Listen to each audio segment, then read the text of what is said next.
Good morning, everybody. Good morning. We're going to begin in just a minute. There are people still arriving and getting coffee. We have a breakthrough this morning. We actually have coffee on this side of the room too. So those of you who feel deprived on my left, know that there's coffee there too, and you may go get some at any time. My name is Ross Sandler, and I'm a professor of law at New York Law School and director of the Center for New York City Law. These breakfasts are now in their 19th year, and this is the 110th breakfast that we've done, where we've invited, we have, it's been a wonderful series of civic information and civic discussion. The breakfasts are televised on our website, and they are archived there, and you can see probably the last 40 of them on our website. It's really a history of what various civic leaders have been saying over the time, and it's quite interesting to see. We've been fortunate at having sponsors along the way. Con Edison has been a sponsor from the very beginning. Verizon has been a sponsor for many years, and the law firm of Greenberg Traurig has been a sponsor for the last 10 years, and we're delighted to have them as sponsors, which allows us to have these breakfasts as free breakfasts. In addition to those sponsors of the breakfast, we have a number of foundations, and I want to particularly mention the Mark Haas Foundation, and Stanley Schuman is here, has been a sponsor for the entire 19 years of the breakfast and the actions here at the law school and center.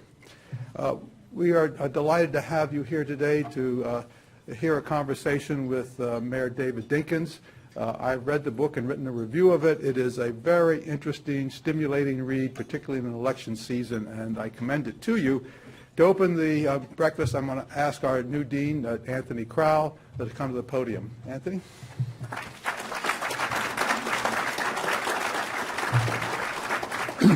Thank you so much, Ross. I want to welcome everyone to our City Law Breakfast. It gives me great pleasure to be here, especially when we have such an important figure in the city's history as Mayor David Dinkins, and it's very exciting. I think it's very fitting that we are now the 20th year of city law and the Center for New York City Law here at the law school, and I think, if you really look at the bridge of that, Mayor Dinkins was in office when it was started, and when Ross Sandler started here at the law school, and it's pretty exciting. And to have Mayor Dinkins now, 20 years later, come and talk about his time in office and the amazing journey that he took to get there and what he learned. And I'm really looking forward to his perspectives. I, too, read his book and was very happy that Professor Sandler did an extraordinary review of it, and we had a lot of fun discussions, right, Ross, about discussing what Mayor Dinkins put in the book. It was really terrific, and I commend it to all of you. Some of you may know that I was Mayor Bloomberg's counsel before joining the law school, and I have a particular connection to Mayor Dinkins in that I oversaw the Department of Records at the time, and we helped complete his archives, and that was a very exciting thing for us to do. When did we do that, Mayor Dinkins? In 2009, we announced that they had been completed and microfiched, and it's really an important part of the city's history, and I learned a tremendous amount about his administration through that process, and it's a very significant effort, as all of you know, to really memorialize the history and capture the history of a mayoral administration. To introduce Mayor Dinkins, I would like to bring forward a special guest here at the law school today, Leonard Riggio, who, like the company he founded, Barnes & Noble, is an American classic. We all know Len as a visionary entrepreneur and marketing genius behind the bookstore, and he's which is one of America's best loved and iconic brands. But Len's impact on the world goes well beyond the business of books. He's an exemplary philanthropist with a particular passion for helping address what he calls the unfinished business of the civil rights movement in America, and he is a tireless advocate for public education, literacy, and the arts. A cornerstone of Len's philanthropic work is his support of Haley Farm, a Children's Defense Fund retreat in Tennessee, where he's built a library and a chapel.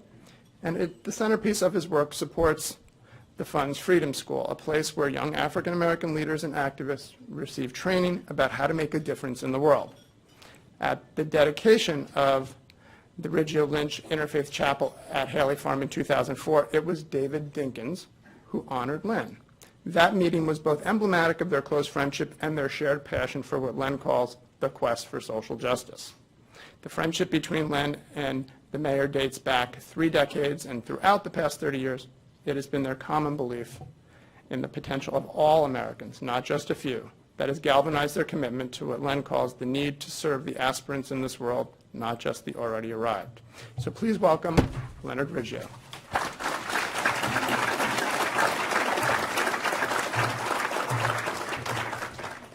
Thank you. It's great to be here this morning. For the better part of the past 2 years, I've had the privilege of assisting the mayor in writing this book. And during that time, I became convinced that his portrayal in the popular press was largely at odds with the facts. So now finally we get to hear the full story in the mayor's own words and on his own terms. A story that's as much about the American dream as it is a fascinating account of what it takes to run the greatest city in the world. Now, having known him for as long as many here today know him, I am amazed by his endless energy and what is his lifetime commitment to public service. To this day, he continues to host a weekly radio broadcast. He teaches a course in public policy at Columbia University. And then when you add to that the many public service boards on which he serves, his public speaking and appearance schedule, the time he spends giving counsel to political candidates of all stripes, you get what can only be described as an exemplar of good citizenship. And above all things, David Dinkins is a great citizen. From my point of view, and from the point of view of many others, the mayor did not get his due for all the good he accomplished, especially with respect to the historic reduction in crime his administration accomplished. The popular misconception is that he presided over a crime-ridden city, which was just not true. Crime under Mayor Dinkins' administration dropped faster than it did under Giuliani's administration, which followed.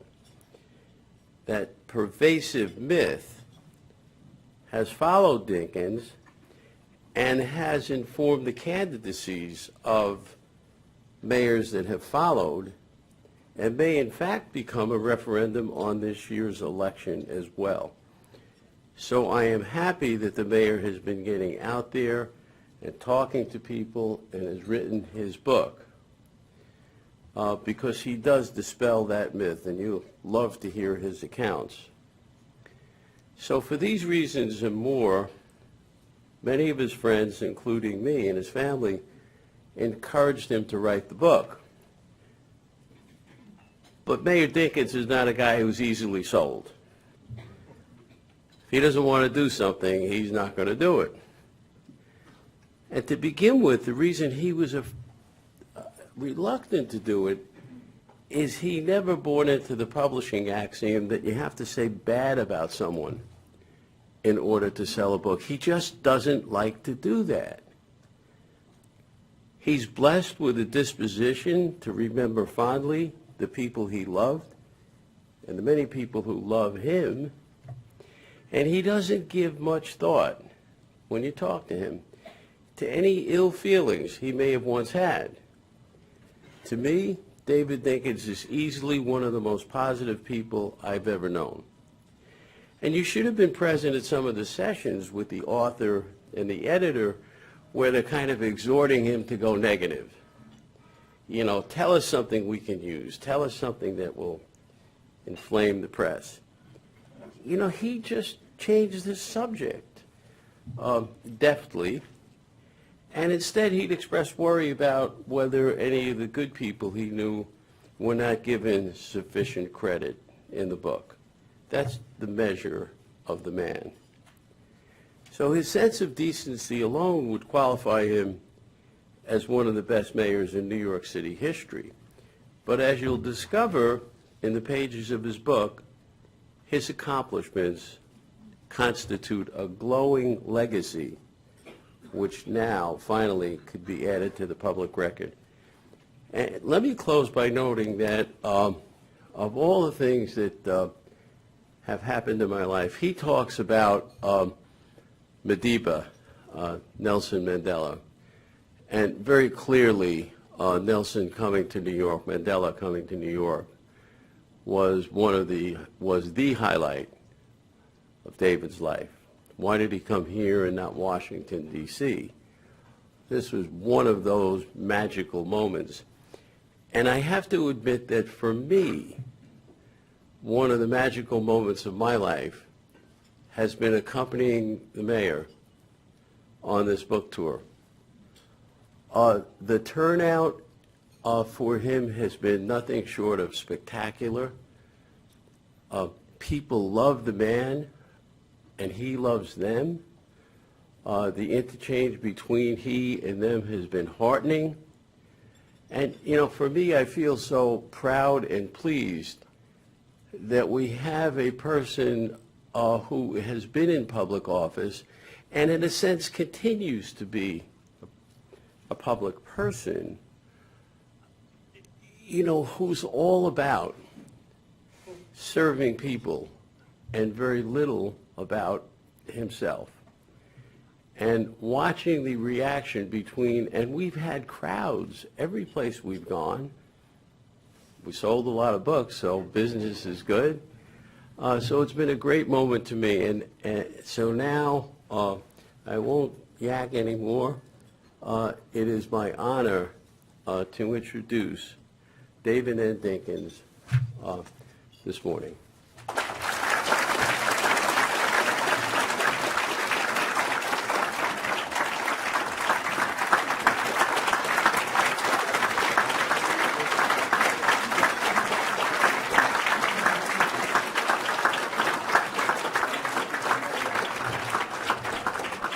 What we're going to do is we're going to, different from our typical program, is we're going to sit and have a conversation. Sit in the center. I'd like to move to the left, but I guess that's the political season. This is, as I say, an unusual way for us to do it, but we thought that what we're going to do is Anthony and I are going to have some questions that we're going to ask, and then there are microphones there. And what we typically do at these breakfasts is people line up and they ask questions. So it's open mic, and you're being recorded, so you have to be short and nice. I wanted to open just once with one question. Going back in your past, one of the nice things about the book is your youth and your history. And at one point you say, when you were at Howard, that your freshman English under Alice Jackson Houston, your world changed. She was a Virginia woman who was intensely serious about the English language, its grammar and usage. And you go on to talk about how important that all was to you and your life later. Would you say something about your experiences at Howard and with that professor? well, first I should thank you and you, Dean, and each of you for coming out at this early hour. Thank my buddy Len Riggio. He and I were up quite late last night at his flagship store at Union Square. And so that I realized that we had to get up kind of early to get here, but we managed.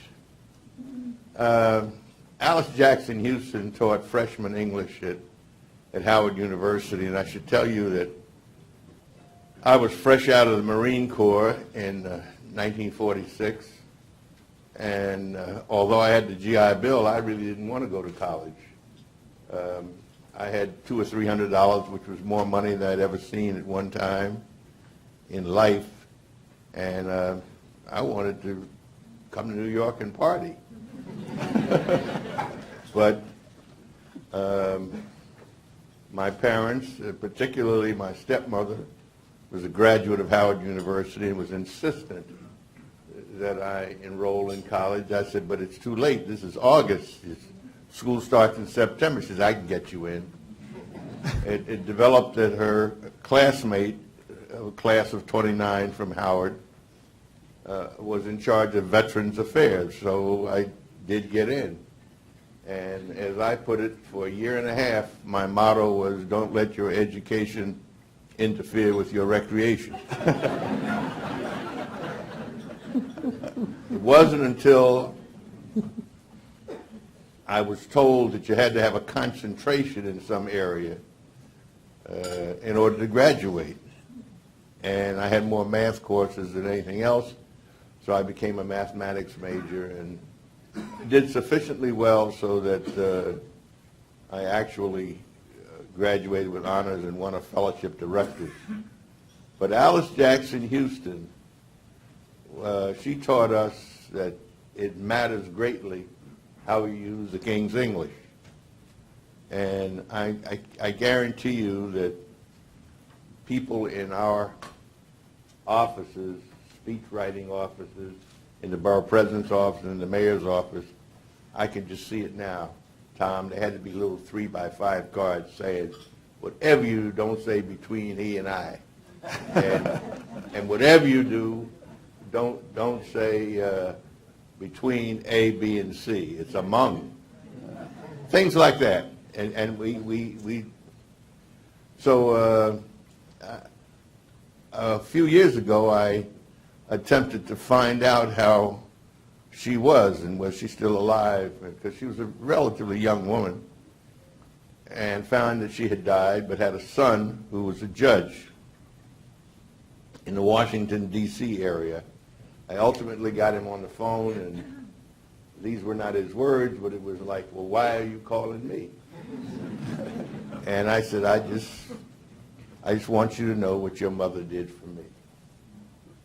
And recently, on a radio show, I was on with a real writer, and the anchor of the show said, we're going to take a break, and when we come back, I want each of you to tell the book that most influenced you in life. So the other fellow, who was Herb Boyd, an excellent writer, writes for newspapers and has produced several books. Pardon me. So he said, the autobiography of Malcolm X. And I said, well, I'm not going to tell him that it was the Bible, because I really don't read the Bible every day like some do, and that just would be untrue. So I thought about it, and I had maybe 2 minutes, and I came back and I said, Macmillan's Handbook of English. And it was not an exaggeration, because that's what Alice Jackson Houston used, and that's what we relied on. And I don't mean to suggest to you that my English is impeccable, but it matters to me how one says things. It really does. And I'm peculiar like that, I guess.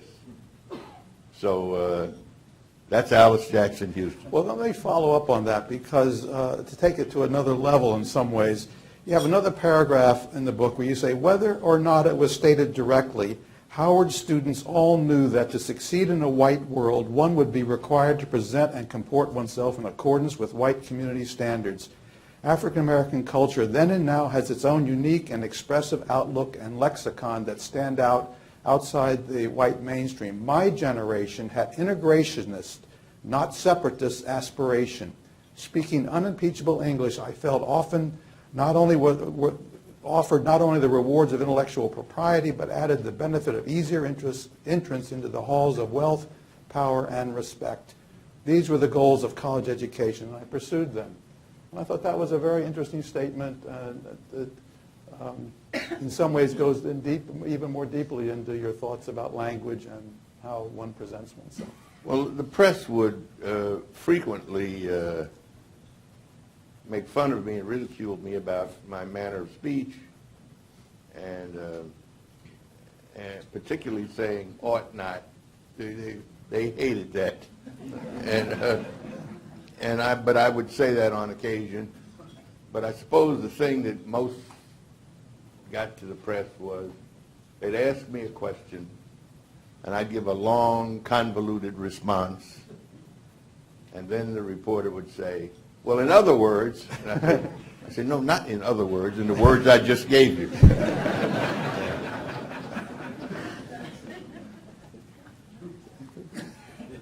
So, moving on from Howard, you went on to Brooklyn Law School, and I think we have to talk a little bit about legal education. What did going to law school mean to you? You know, we're in a law school setting here. You have many lawyers in the audience, but what did it mean to you, and how did it really inform your career path? Well, in order to be perfectly honest, I should tell you that, as I mentioned earlier, I had gone to Rutgers University. I was living in Trenton, New Jersey, to travel by train to New Brunswick. I worked the summer before in factories, and sometimes I'd work a double shift. You work 8 hours and work a second 8 hours. Not overtime, mind you, but a second 8 hours. So that the boss of that shift, he didn't give a damn that you had already worked 8 hours. So I really worked hard, saving my money so that when I went to school, I could really be a serious student. And so one night I stayed up quite late, 2, 3 o'clock, and went to class. And I went to the smartest person in the class, who of course was a woman. And that's the way it was. I said, "Did you get the answer to number 2? She said, "Yeah, pi over 3. I said, "That's what I got." And then almost as an afterthought, I said, "How long did it take you?" She said, about 20 minutes. I said, "Oh my God, I worked half the night." So I came home and I told my father, "Pop, I'm going to drop out." He said, "What are you going to do?" I said, "I don't know, but I know what I'm not going to do." So now, meaning no disrespect to you distinguished barristers and you legal beagles, you judges, particularly my buddy Milt Mullen, meaning no disrespect, but you don't need to be too smart to be a lawyer.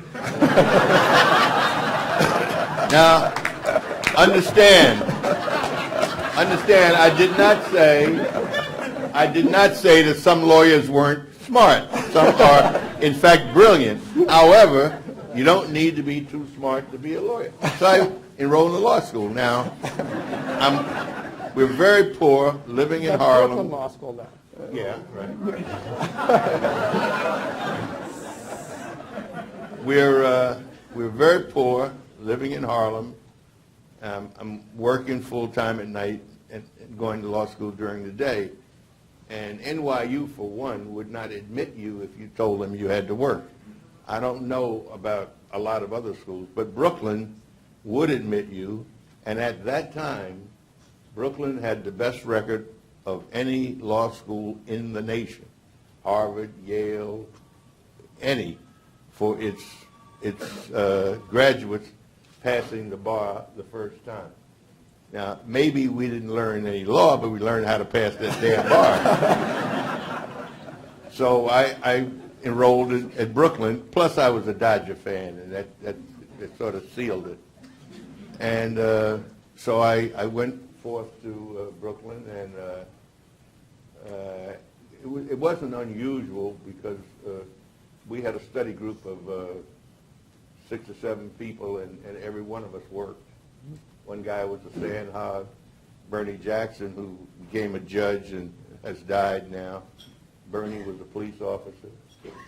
And the other guys used to kid him, and they'd say, "Does your father work?" And then somebody would say, "No, he's a cop." And Bernie would give him what we call the Jackson stare. The guys would melt, and we said, no, man, he's kidding. He's not really angry. But it was not unusual to work and go to school. That's what we did. Some people, of course, worked during the day and went to school at night, but that took 4 years. And as poor as we were, I couldn't afford 4 years. I had to do it in 3. So I'm grateful to Brooklyn Law School for what it taught me, and How did it shape your professional growth? What did it give you to move forward and to do? I mean, you I think rose quickly. law teaches you to think a certain kind of way. People think that lawyers are smarter than other people, and they're not really, or most are. But, however, you reason a certain kind of way that perhaps some others don't. And so it helped me, I think, in that regard. And when I passed the bar, which I did right away, and then I went in law offices with Thomas Benjamin Diet. Judge Molland would remember him. He was an old timer, and he was a courtly gentleman. Mr. D, as we called it. He was terrific. Some law offices, if they took a new graduate in, they would give you about $25 or $30 a week, plus a lecture on how you should be paying them for the privilege. I'm not exaggerating. Mr. Diet and there was another fellow named Kenneth MacArthur Phipps, who became a judge as well, and they were kind to me. If I brought in a matter, even though I didn't know what to do, they would instruct me and work on it together, and I shared in the fee. So I was very fortunate. But still, I had to work at night. So I worked 2 jobs. I put on a shirt and tie and went down. Our law offices were Broadway and White and Walker, which is just below Canal Street, 401 Broadway. And so that was nice, but at night I went up to Harlem to this liquor store. And when the time came that I could give up the night job, I joined a political club. Not with any eyes toward doing great and wonderful things for the populace, but that's what people did because it was the networking of that day. Perhaps the person who sat next to me in class, if that person, to whom I explained contract law, but if that person had a client, it was a string of muffler shops. If I had a client, it was a lease on the corner candy store. So the way you met people was, and you met, of course, judges and commissioners and the like. And when the time came that I could give up this night job and join a political club, things worked well. And then one day in 1965, Ray Jones, who was the leader of the club, the Fox, as they called him, and he smoked big cigars, and he walked out and said, "Boy, you want to run for the assembly?" I guess. So I ran for the assembly in '65. It was an expanded assembly. The state constitution says there shall be 150 members of the assembly. But the federal court, in response to a lawsuit, had expanded it to 165, which created a seat for which I could run. And so I'm running for this seat. My opponent was Franz Leichter. Franz and I have been friends ever since. But he came from the Riverside Independent Democrats, 106th and Broadway. William Fitzryan, distinguished member of the Congress was there, and others of similar ilk. And I came from the Hill, from that clubhouse. So to improve my perception to the general public, Dr. Kenneth Clark became my chairman of my Citizens Committee. We just created a Citizens Committee. Ken Clark, as some of you will recall, is a Dr. Kenneth Clark of Brown versus the Board of Education. And he happened to have been a client of ours. He knew Tom Diet well. And so that helped us. As a matter of fact, on election night, I got killed in Morningside Gardens, but Grant Houses pulled me through. Tell us a little bit more about the Fox. Oh, Ray was a very smart man, really self-educated. In the early days, he used to carry ice. Not many of you here old enough to remember when you had ice men, you had big blocks of ice on your back. And but he was from the West Indies, and he believed that your humble servant excluded. He always thought it was very important to back quality candidates. He supported Constance Baker Motley, and she became Manhattan Borough president. He supported Dr. Kenneth Clark, who was one of the first people of color to become a regent. He was that kind of guy, and I'm very pleased and proud that after he retired, he came back to New York. I was mayor, and I have a photograph on my wall where he was sitting in my chair in the mayor's office, along with my brother Charlie Rangel and Basil Patterson and others, and of course Percy Ellis Sutton, who's gone to his reward as well. But Percy was a visionary. He helped so many of us. You want to say a little bit more about Percy? Yeah, Percy in 1977 determined to run for mayor. And so when he told me, it took about 20 seconds. He was Manhattan Borough president. It took about 20 seconds for me to say, well, what about borough president? He said, you should run for that. Because Percy probably told 4 or 5 other people the same thing. But I ran. As a matter of fact, I ran 3 times before I succeeded. And people used to say to me, what do you do? And I'd say, I run for borough president. But ultimately, I succeeded. And I had the good fortune of having a fellow named Bill Lynch, who died just recently. He was a dear friend of mine and Lynn Riggio's. And Bill, remarkable guy, he helped us assemble, recruit a wonderful group of young women and men, many of whom went on with me to the mayor's office when we achieved that.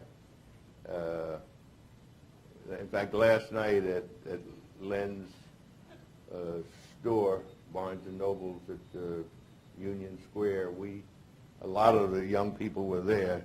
At least they used to be young. But keep in mind, we're talking more than 20 years ago.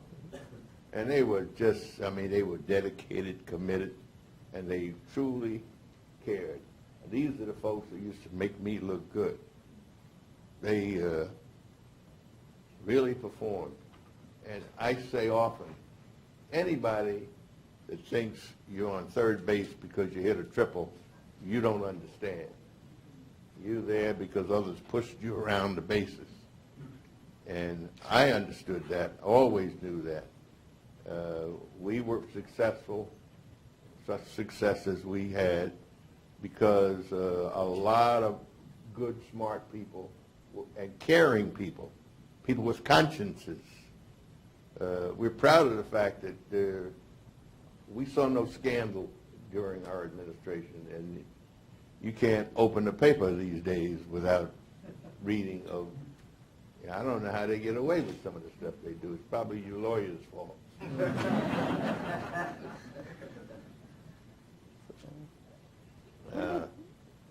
What about the competition? There's this incredible support, but did you all compete with each other?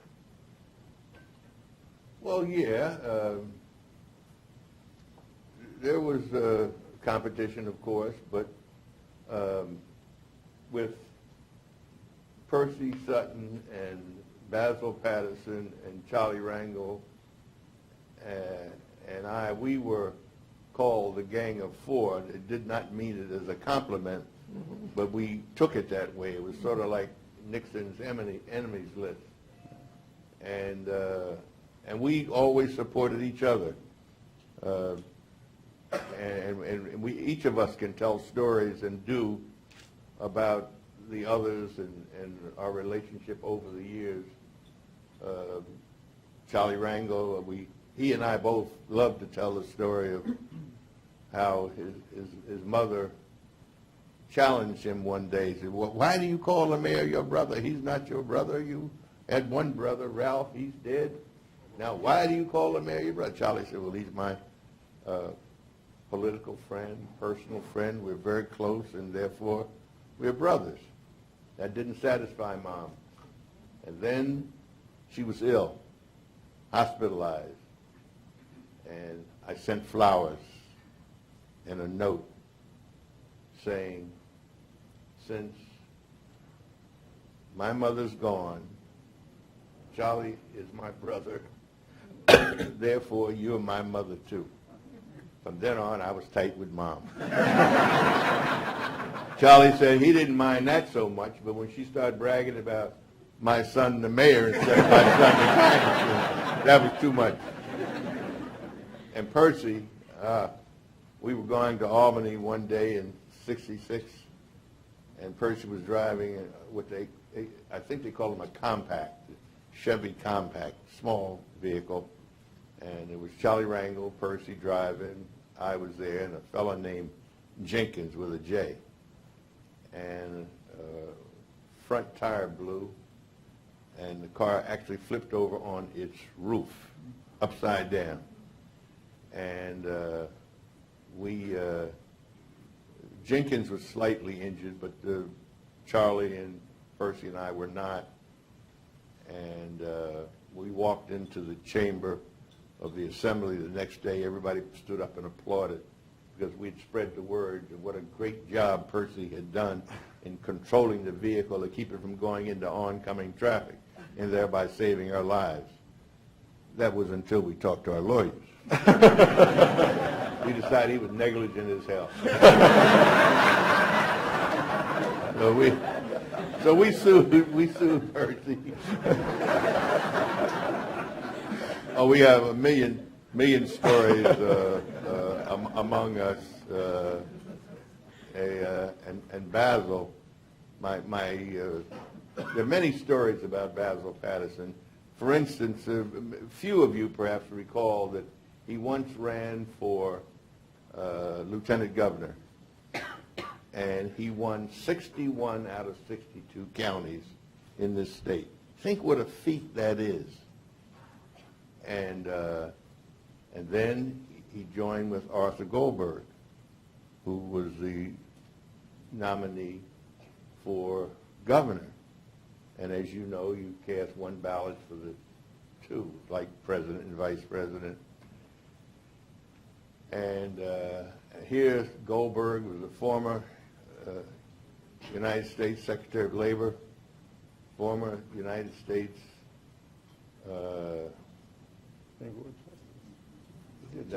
he was a Supreme Court justice, and which he gave up to become a UN ambassador. We should have known then. Anybody that let the president talk him out of giving up a seat on the Supreme Court to become a UN ambassador, well, Basil joined with him, and they went down to defeat because Goldberg was a lousy candidate. But Basil Patterson would have been the first black governor of New York State, not his son David, who ultimately became. And then the story I tell about Basil is, some of you will recall that in 1973, Abe Beame designated me to be a deputy mayor. Now, this is a very big deal in those days. Today you have 5, 6, 7 deputies, but then you had 3. And, or I guess really 2. It was Judah Gribbets and Jim Kavanaugh. And Abe designated me. Now, this is a black deputy mayor of New York? Boy, this is...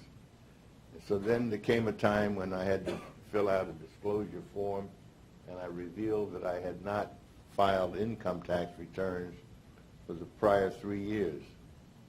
So we stayed up all night, lawyers and accountants computed what we thought was the tax and interest and penalty due in all 3 jurisdictions, borrowed money from my father and friends so we could meet it. Then we met with Abe Beame, and Judah Gribbets, Jim Kavanaugh, also in the room was Howard Rubenstein and Nick Scoppetta. Nick Scoppetta was going to be the Commissioner of Investigations. And so Basil was there to represent me and to make the argument that I hadn't shot anybody and there was no crime committed, wasn't charged with anything like that, and therefore we should go on.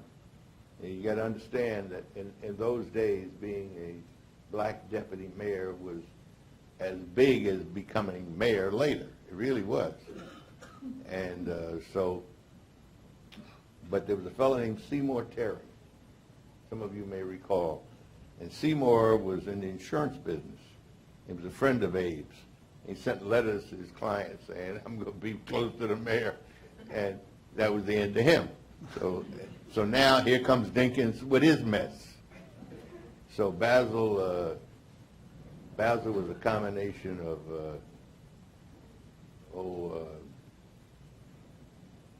Thurgood Marshall, Johnny Cochran, you name it. He was magnificent. But it did not carry the day. But Basil was as good as he has ever been that day. And I'll never forget him. Then they said, well, don't worry, Dave, we'll just issue a release. I said, oh, no, I want to go out the way I came in.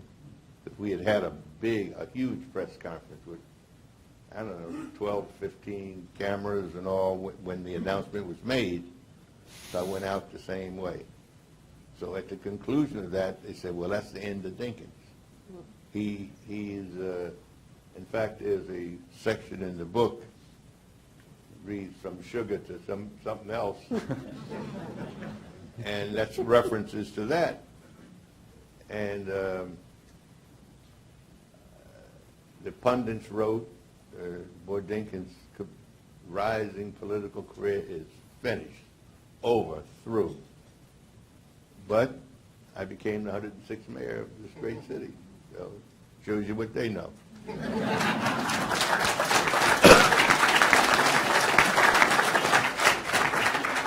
Tell us about Safe Streets, Safe City. How did it come to pass? I know Milton Mullen was very much involved, but tell us your thoughts about that. Without Milt Mullen, there would have been no Safe Streets, Safe City. We, as my friend Lynn Riggio made reference to the fact that crime was rampant when we took office.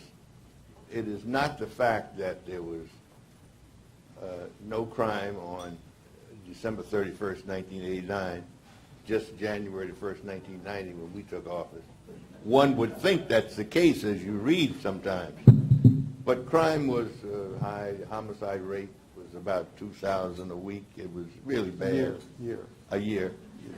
And, thank you. Well, that's why we have you here. And so we were, of course, concerned. Headlines read, "Dave, do something." And so we very deliberately studied the situation. Lee Brown, or Dr. Lee Patrick Brown, as I love to call him, and along with Colonel Kelly. Ray Kelly was a colonel in the Marine Corps, so to this day, I never called him commissioner, I always called him colonel, because I was a PFC. So they rendered a report suggesting what we needed. Obviously, you need more police officers. You have to make some kind of intelligent estimate of how many. And if you need more police officers, you need the related areas. You need more assistant DAs, more legal aid, more on and on and on, probation, and so forth.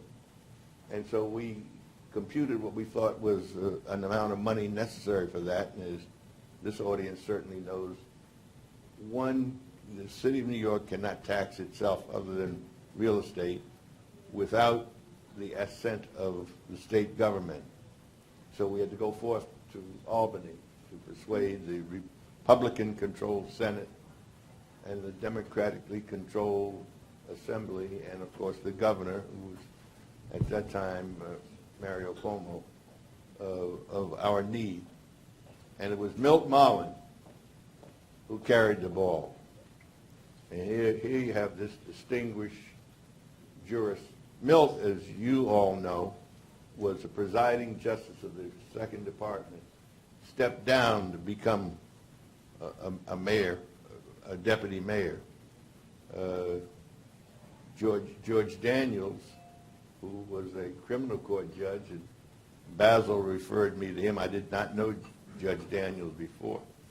And he came on as my counsel.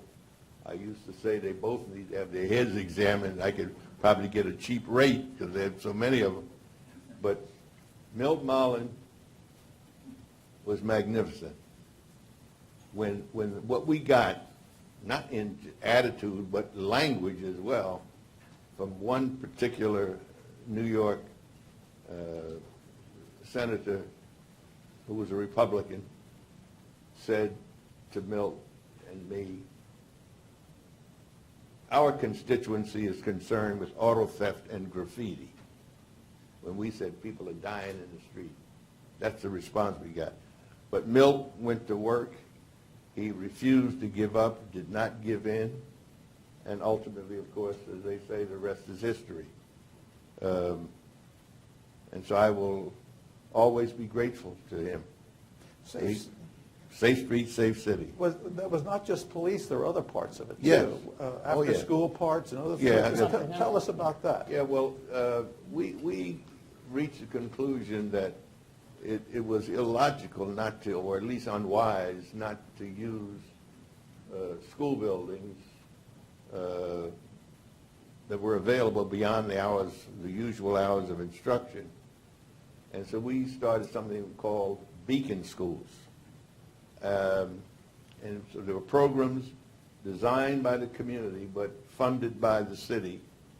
And frankly, I thought Rudy would change the name.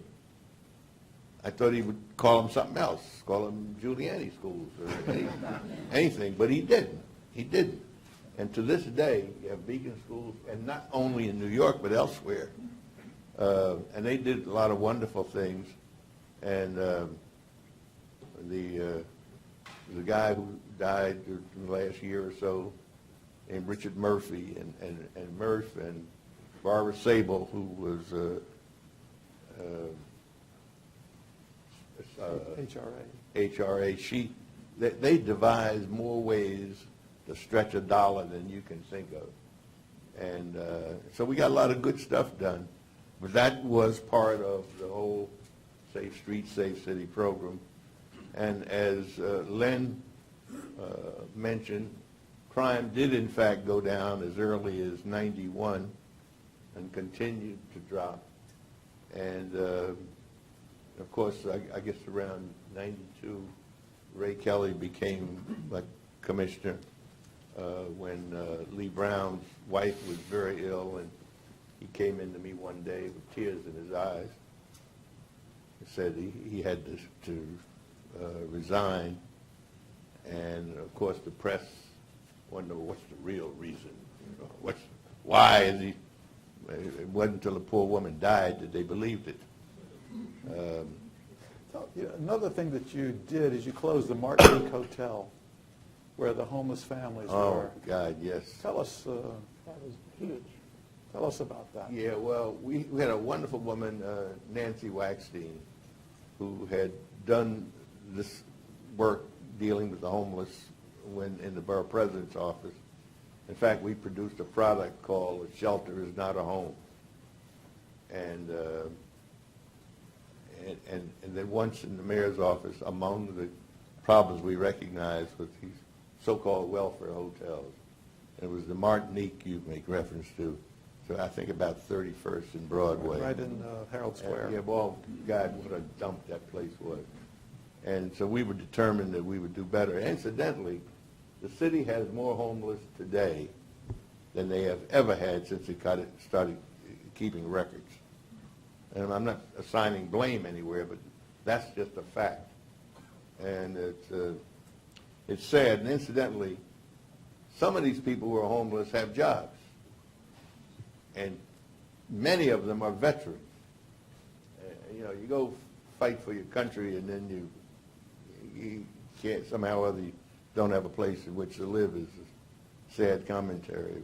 But that was very important. I am today on the board of something called Coalition for the Homeless, and have been going back to the days when Steve Banks, who's today the chief lawyer at the Legal Aid Society, very fine man, brilliant, I think, and they brought a lawsuit, and they were going to hold Norman Steisel and one or two other, not the mayor, but some of the deputies in contempt. They're going to jail them on problems of the... Came this close. Came Yes, this close. yeah, yeah.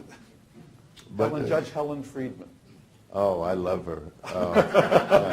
No, yeah, it was Judge Friedman who did this, and but I've known her for 100 years. I go back when she worked with DC 37, and she is a terrific woman and tough and gutsy. Did a lot of wonderful things, and I'm very, very fond of her. I think she's terrific. Well, she almost put Norman in jail. Yeah. But let's shift. We have about 5 more minutes. Crown Heights. Okay, Crown Heights was painful and difficult to write about, but obviously very necessary. The real tragedy of Crown Heights will always be the death of Yankel Rosenbaum and Gavin Cato. Gavin Cato was a young black boy who was struck by a vehicle in the Rebbe's motorcade that lost control and hopped a curb and struck these 2 children. Rumors spread that the ambulance had come and taken away the white driver, who really wasn't injured anyway, but a function of getting him to safety, I guess, and left the black children to die. This is untrue. Milt and I and police commissioners, I recall, we went to the hospital. Oh, I should point out that Yankel Rosenbaum was stabbed within a few hours after this by a roving band of young blacks, and he was taken to the hospital. We visited him in the hospital, was told that he was going to be okay, but the doctors had overlooked a second wound, even though the ambulance attendants had noted it. But the physicians at the hospital just blew it. Anyway, he died. And so for several days there was rioting in the streets, and we were accused, I was accused of permitting blacks to attack Jews. This was untrue. There was no order given, no tacit agreement, no nothing. And if you think about it, why in the hell would one do that? And incidentally, I have a record of support of the Jewish community in the state of Israel going over a long time and under very difficult circumstances. I stood at Madison Square Garden almost alone and denounced Minister Farrakhan, who had said that the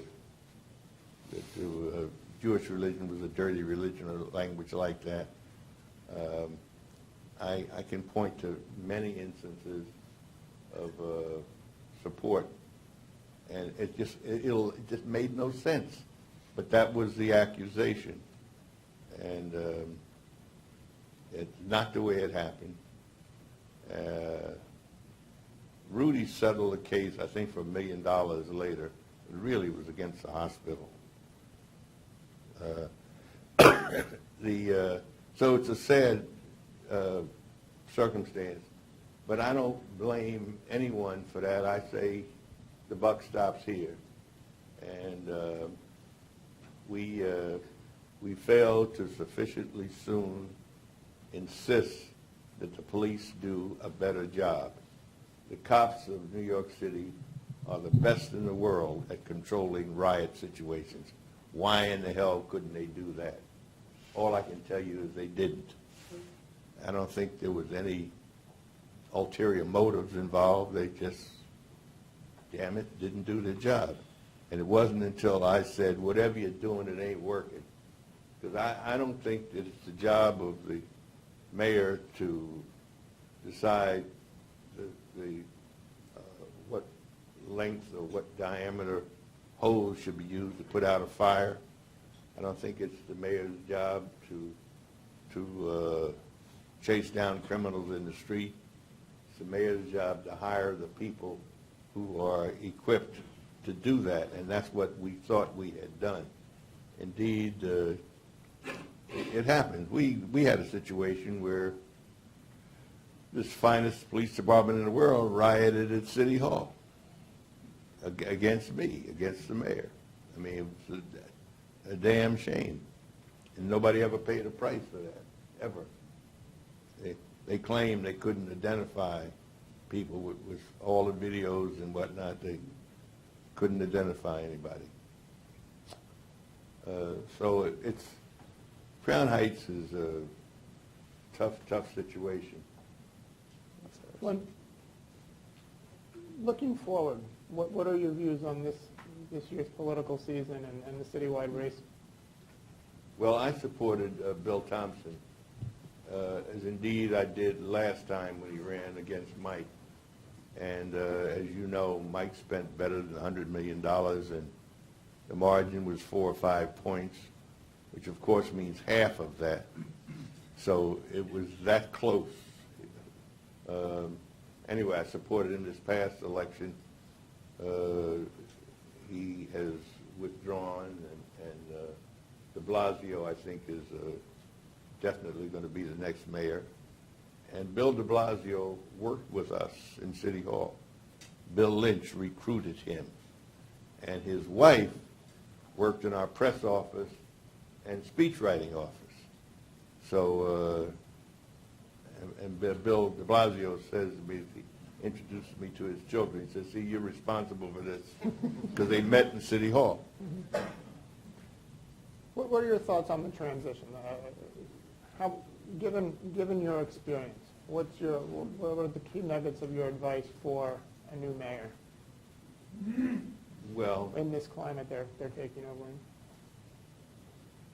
Well, first I'd make the observation that no principal, no mayor, no governor, no president, nobody gets it done alone.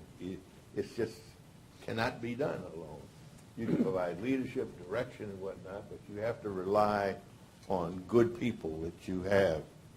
And if they let you down, then you're finished, you're through. I had the good fortune of having had a lot of wonderful people, and I hope that Bill de Blasio will surround himself with bright, They don't have to all be young by any means, but they don't have to be old like me either. And I hope that he will. Surround himself with good people, people of conscience, who really care about our city and its people. And I called him on election night and congratulated him and offered to do what I could to assist. And he was gracious in accepting my words. And I know he knows I mean it. And I haven't talked with him since. But he's a good person, and I think he will do fine. Well, we're going to have to bring this to a close at 9:30. But let's first a wonderful hand for a very stimulating and wonderful talk. Please stand up also. Stay down. Thank you. Those of you who've come to these before know that one of the traditions is to always give one of the guests a product of the scholarship at New York Law School. And with pleasure, I give to the mayor a book by my colleague Jim Simons, FDR and Chief Justice Hughes, history and biography of both of them, and I give it to you with pleasure and with the thanks for really a memorable day. What we're going to do now is there are books for sale outside, and the mayor is going to sit here for about 15 minutes and sign. He can't do long well wishes because there are groups of students who he has agreed to meet with, and we want to take him to have a chance to meet with the law students and have some moments with them as well. Thank you all for coming. We'll be back in 3 weeks with Judge Kay. Judith Kay? Yes. She's terrific, too. Yes. Yeah. Underpaid.